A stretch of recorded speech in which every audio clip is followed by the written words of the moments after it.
This is the beard of your ancestors speaking. Beg your pardon?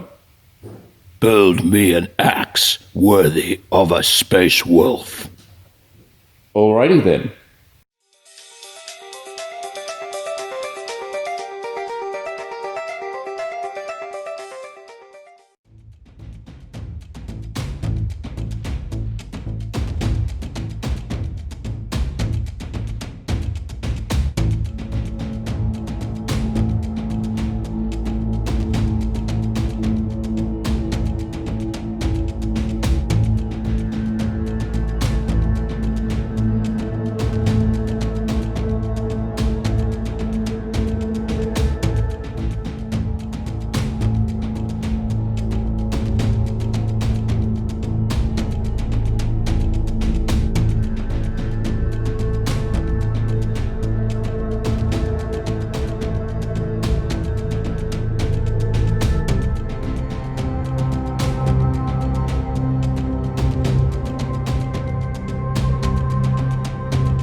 Excuse the grabby shorts and top. I've just come from the workshop, but I thought that I would test this axe as it stands at the moment, prior to me doing the rest of the work on it, including painting it and putting on various features and elements that I don't necessarily want to damage in the testing process. But this will give us a really good idea of whether the edge works, whether this concept of a fiberglass laminate with steel edge kind of functions under some pretty extreme sort of conditions. An axe experiences a lot of force when it's being used. We're going to start off really small, start off with a cardboard box, and then we'll try and work our way up a little bit.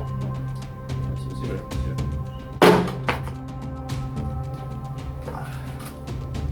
Well, that seems to make pretty short work of the box.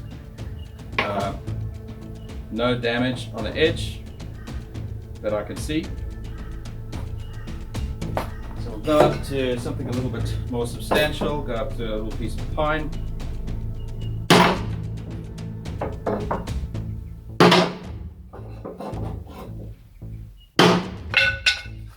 This is going to be a little bit tricky.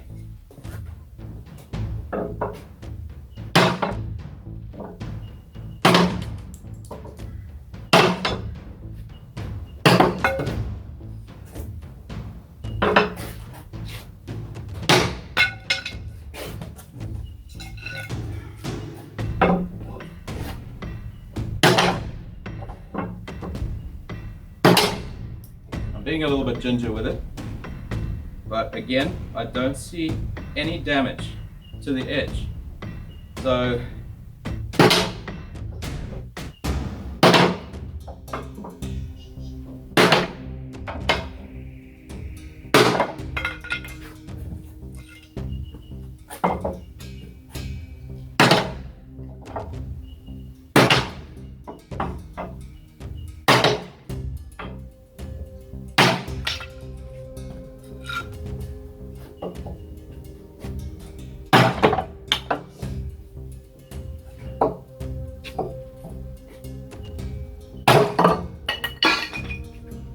Okay, so that a bit longer than I really could have with it. I could have done that a lot faster, but of course I'm just being a little bit ginger because I wanted to ensure that there wasn't any damage occurring. But there's actually no damage that I can see to the edge. You might not be able to see that, but it looks fine.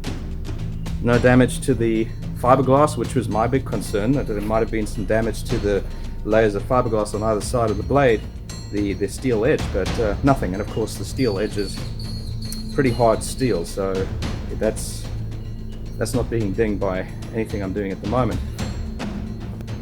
Yeah, so just as a follow-on from those few tests with pine, I thought I'd have a go with the axe on this piece of hardwood. So this is iron bark.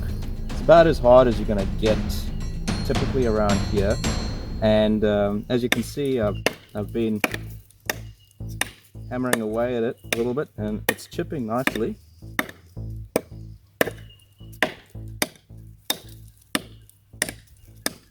Again, I'm being a little bit ginger with it. I'm not like swinging it, but you get the general idea that it can do the business.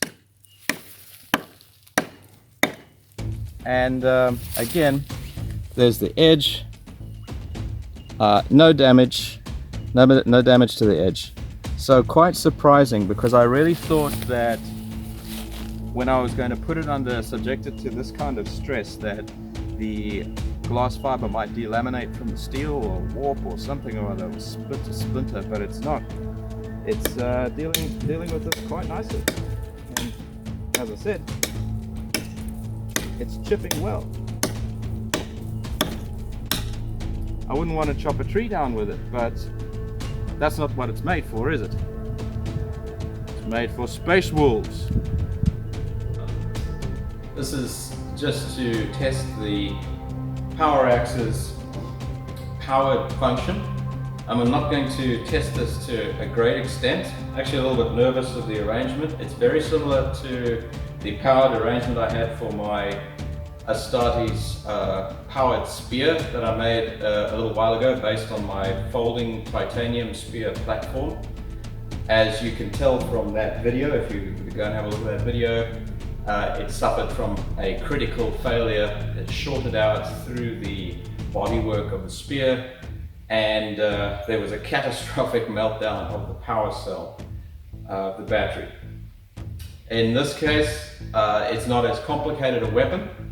It's very simple. I've just literally run conductors through the bodywork of this weapon to a pair of electrodes on either side of the blade, and a third electrode, which is the edge, or the high carbon steel edge of this axe.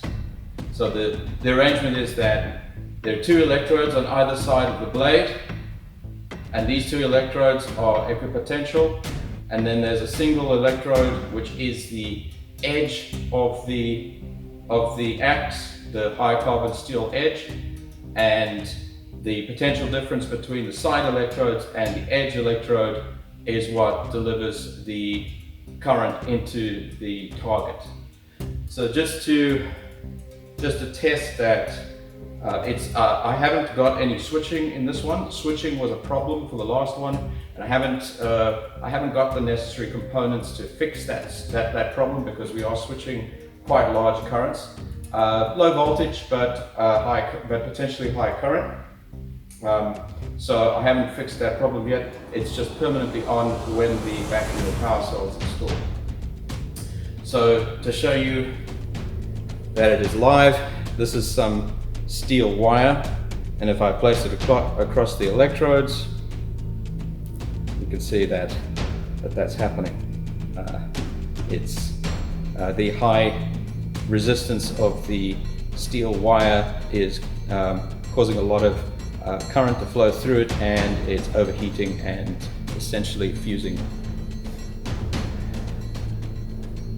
So we'll try some cuts to a simulated enemy's arm that potentially has circuitry in it. So hopefully you got to see that, but in that cut, some of the wires, the steel wires were cut and shorted out through the power cell. We'll try that again.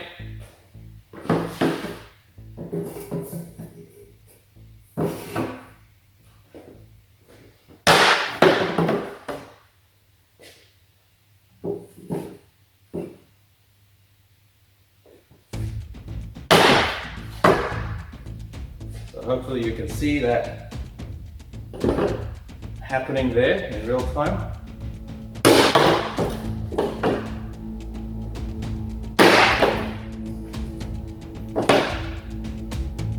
And one more. That was a good one. So the blade is perfectly fine. There's a little bit of marring of the paint finish, but that's to be expected cutting through that kind of target. That can be fixed up. Pretty cool.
Gruesome. These chaos milk cultists got what was coming to them.